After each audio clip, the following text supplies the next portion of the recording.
Today's topic of discussion is stress induced gastritis. इससे पहले के वीडियो में हम लोग एक्यूट गैस्ट्राइटिस को डिस्कस कर लिए हैं, तो आज का वीडियो का जो टॉपिक है वो स्ट्रेस इंड्यूस्ड गैस्ट्राइटिस है। तो वीडियो का ओरिएंटेशन कुछ इस तरह का रहेगा। तो सबसे पहले हम लोग काउजेज देखेंगे कि काउजेज क्या रहने वाला है, स्ट्रेस इंड्यूस्ड गैस्ट्राइटिस कैसे होता है। तो स्ट्रेस इंड्यूस्ड गैस्ट्राइटिस पर्टिकुलरली किसी भी तरह का फिजियोलॉजिकल स्ट्रेस की वजह से होता है। क्या होता है? फिजियोलॉजिकल स्ट्रेस की वजह से भी हो सकता है, या फिर आपका एक मिनट, या फिर जो आईसीयू के जितने भी पेशेंट्स होते हैं, जो भी ट्रॉमा का हो गया, किसी एक्सीडेंट हो गया, सेप्सिस, बर्न के केसेस में आपको यहाँ पे दिखेगा। जो काउजेज में हम अच्छे से डिस्कस करेंगे। देन कुछ कर्लिंग और कुशिंग अल्सर में कभी कभी डिफरेंस पूछ लेता है और इसका एमसीक्यू भी आता है, तो उसका कुछ इंपॉर्टेंट पॉइंट्स देखेंगे। देन आफ्टर दैट पैथोजेनेसिस क्या होगा स्ट्रेस इंड्यूस्ड गैस्ट्राइटिस का, वो देखने वाले हैं। देन मॉर्फोलॉजी एंड लास्टली क्या प्रोफाइलेक्सिस देखेंगे। तो चलिए स्टार्ट करते हैं। तो स्ट्रेस इंड्यूस्ड गैस्ट्राइटिस का जो काउजेज होता है, तो सबसे पहले आपको जो होता है बोले तो जितने भी आईसीयू पेशेंट होते हैं, आईसीयू पेशेंट जितने भी होते हैं ना, इंटेंसिव केयर यूनिट के पेशेंट, जो भी सीवियर इमरजेंसी केस होता है, जैसे सीवियर ट्रॉमा मतलब एक्सीडेंट के केस में हो गया, या फिर एक्सटेंसिव बर्न होता है, इंट्राक्रेनियल डिजीज के केस में होता है, शॉक और सेप्सिस। शॉक कब होगा? जब भी ज़्यादा अमाउंट ऑफ मतलब कि एक तो हेमरेजिक शॉक होता है जिसमें ब्लड ज़्यादा लॉस हो, तब शॉक होता है। और भी डिफरेंट डिफरेंट टाइप का शॉक आप लोग जब ब्लड वाले टाइप चैप्टर होगा पैथोलॉजी का तब आपने पढ़ा होगा, ठीक है। तो उस केस में या फिर सेप्सिस के केस में भी आपको मिलता है। मैकेनिकल वेंटिलेशन में हो सकता है, या फिर कोई भी किसी भी तरह का फिजियोलॉजिकल स्ट्रेस हो रहा है, तो भी वन ऑफ द काउज है किसका? गैस्ट्रिक स्ट्रेस इंड्यूस्ड गैस्ट्राइटिस का। तो टाइप्स में आपको दो स्ट्रेस अल्सर का दो टाइप पता होना चाहिए। एक तो आपका कर्लिंग अल्सर और दूसरा एक है कुशिंग अल्सर। ये इंपॉर्टेंट इसलिए भी है, कभी कभी आप लोगों को डिफरेंस पूछ लेते हैं 2 मार्क्स में, या फिर इस पर एमसीक्यू आता है।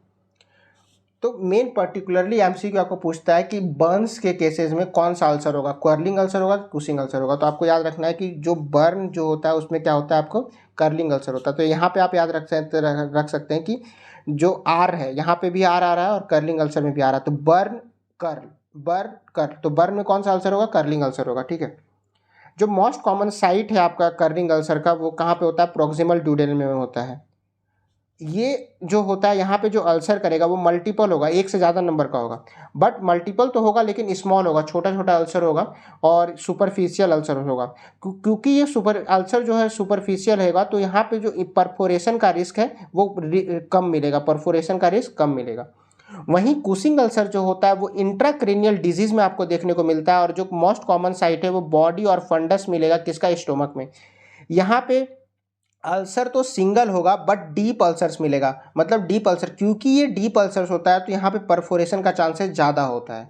तो ये डिफरेंस हो गया। आप चाहें तो नोट्स के लिए इसका स्क्रीनशॉट ले सकते हैं।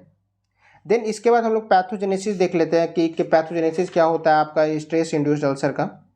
तो पैथोजेनेसिस में आपको याद रखना है कि स्ट्रेस की वजह से जो म्यूकोजल इंजरी होता है वो पर्टिकुलरली लोकल इस्चेमिया की वजह से होगा, और ये लोकल इस्चेमिया की वजह से म्यूकोजल डैमेज होता है। तो आपको पहले ही बताते कि डिफेंसिव मैकेनिज्म में जब एक्यूट गैस्ट्राइटिस पढ़ रहे थे तो वहाँ पे one of the defensive mechanism में म्यूकोजल ब्लड फ्लो भी आता है। अगर ब्लड फ्लो कम होगा तो इस्चेमिया होता है, और इस्चेमिया की वजह से आपका म्यूकोजल डैमेज होता है।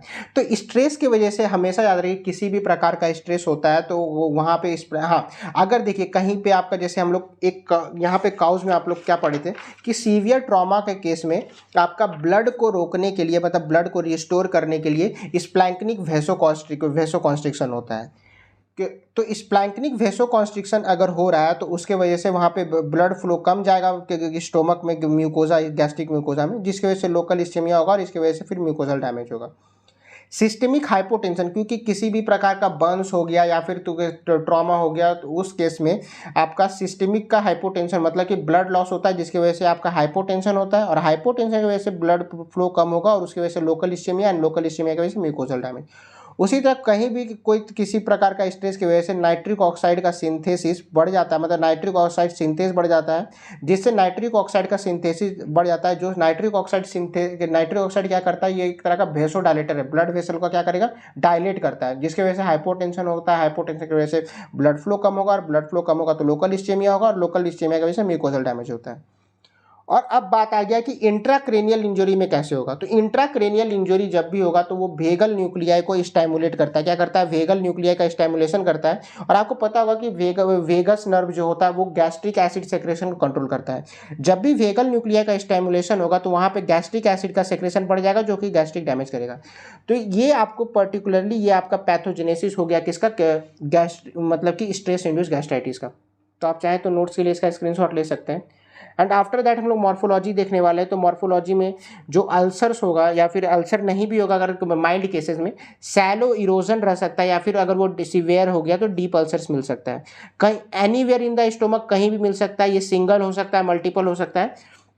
जो अल्सर्स होगा तो अल्सर्स का फ्लोर जो होता है, फ्लोर ऑफ अल्सर जो होता है वो ब्लैक और ब्राउन कलर का होगा। क्यों? क्योंकि अल्सर्स में जो ब्लीडिंग हो रहा है, ब्लड जो आ रहा है उसका एसिड डाइजेशन हो रहा है। तो एसिड डाइजेशन ऑफ ब्लड के कारण जो फ्लोर ऑफ अल्सर होता है वो ब्लैक दिखने लगता है। ठीक, तो ये हो गया ग्रॉस मॉर्फोलॉजी। अब माइक्रोस्कोपी देख लेते हैं। तो माइक्रोस्कोपी में आपको सिर्फ एक चीज़ याद होना चाहिए कि यहाँ पे इन्फ्लेमेटरी, क्योंकि एक गैस्ट्राइटिस है तो इन्फ्लेमेशन होगा और इन्फ्लेमेशन में न्यूट्रोफिलिक इन्फिल्ट्रेट देखने को मिलेगा। और अब प्रोफाइलेक्सिस में आप क्या कर सकते हैं? तो प्रोफाइलेक्सिस में क्योंकि ये आईसीयू पेशेंट है तो ये मतलब कि अगर आप ट्यूब फीडिंग जल्दी स्टार्ट कर दें, एंट्रल ट्यूब फीडिंग, तो वो अच्छा रहेगा सो दैट उसका गैस्ट्रिक एसिड सेक्रेशन कम हो। यहाँ पे या फिर ड्रग यूज़ कर सकते हैं, H2 ब्लॉकर दे सकते हैं, या फिर आपका PPI प्रोटॉन पंप इनिबिटर, ये दोनों भी आपका एसिड सेक्रेशन कम करता है। और प्रोटॉन पंप इनिबिटर जो होता है वो H2 ब्लॉकर से भी ज़्यादा पोटेंट होगा। तो इसी के साथ स्ट्रेस इंड्यूस गैस्ट्राइटिस का वीडियो यहाँ पे खत्म होता है। If you have any queries और questions related to this topic you can ask in the comment section, and if you like the video please don't forget to subscribe the channel as it will give us motivation to make such more videos. Thank you. Have a nice day.